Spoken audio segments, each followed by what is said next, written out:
Talk KGVO, AM 1290 and now 101.5 FM. You're listening to Montana Morning with Peter Christian. We have a winter weather advisory for western Montana right now due to slick roads. Good morning, everyone.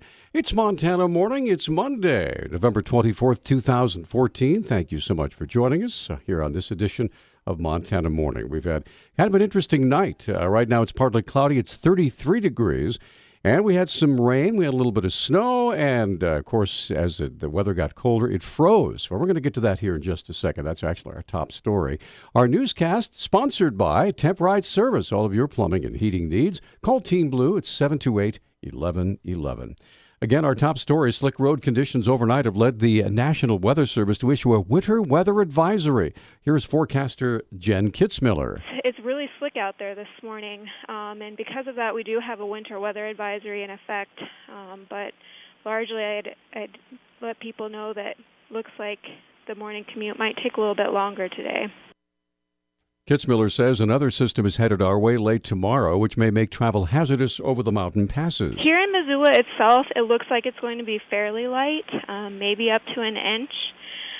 But for areas further north, up towards Kalispell, could see some higher accumulations, and we're especially worried about some of the mountain passes because this next system that's moving in has a lot of moisture with it.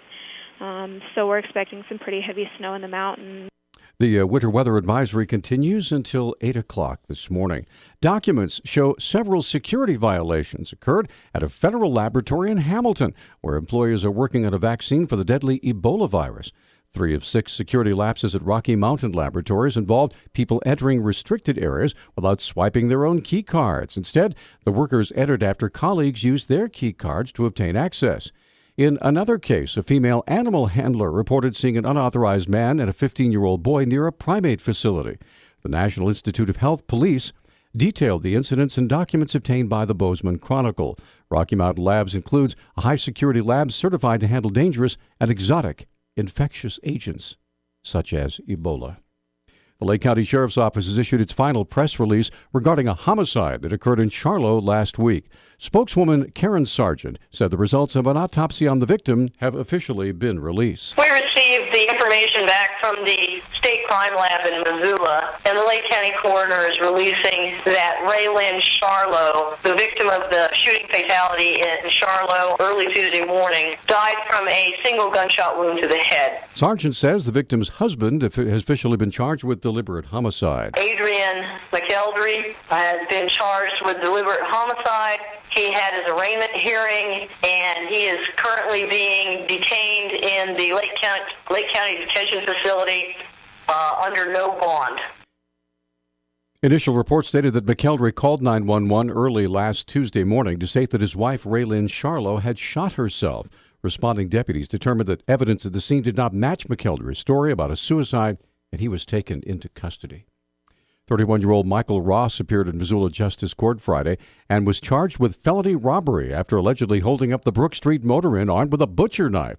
Deputy Missoula County Attorney Sean Donovan asked Substitute Justice of the Peace Gregory Hintz that bail for Ross be set at $25,000. That's based on 2 factors. Number one is the offense, as you know from looking at the affidavit. The allegation is that Mr. Ross went into the Brook Street Motor Inn and threatened a clerk there with a butcher knife and robbed the place.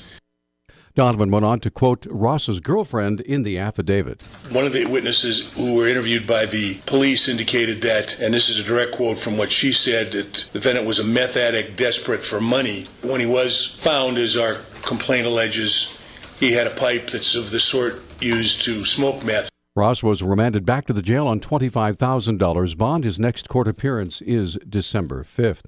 Some employees in the Yellowstone County Clerk's office object to processing same-sex wedding licenses and will not be asked to do so, at least for now.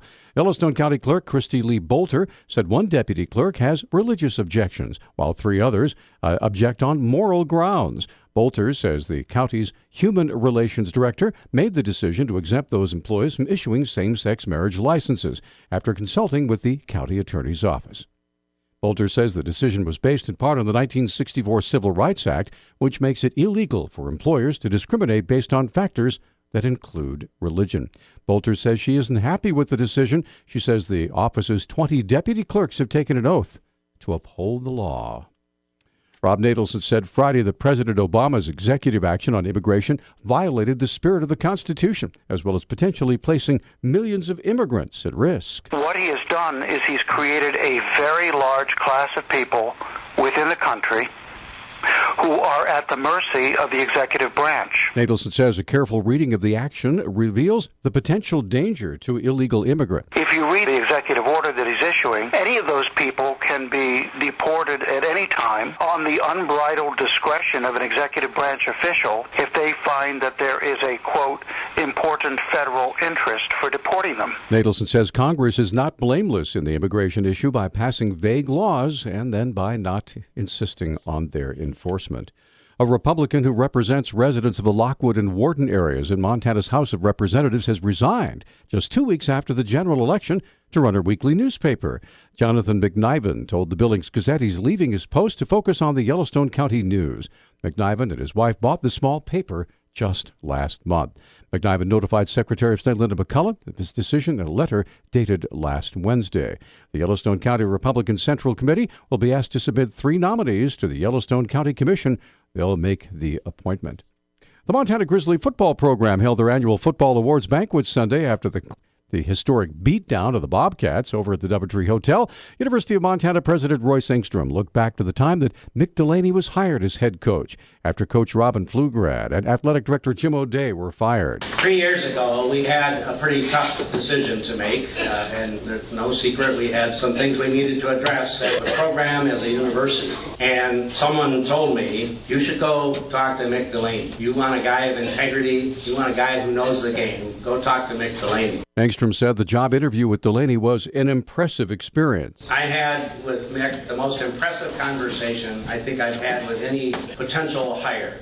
Mick took out the roster of the football team, and he went through every single name on that list and said, here's what's going on with this kid, here's what's going on with this kid. And when he did that, I said, this is the guy we need to lead us in the next several years. MVP on offense, Jordan Johnson. On defense, Zach Wagenman. Following the awards ceremony, there was a special video tribute to Coach Delaney. Our News Talk time now, 6:10. Newstalk, KGVO. Missoula's official weather station. A few lingering snow showers this morning. Otherwise, mostly cloudy with our highs in the mid to upper 30s. Wind will be out of the west at 5 to 10 miles per hour. A mix of rain and snow expected this evening. I'm meteorologist Brooke Foster for KECI 13, your first alert station.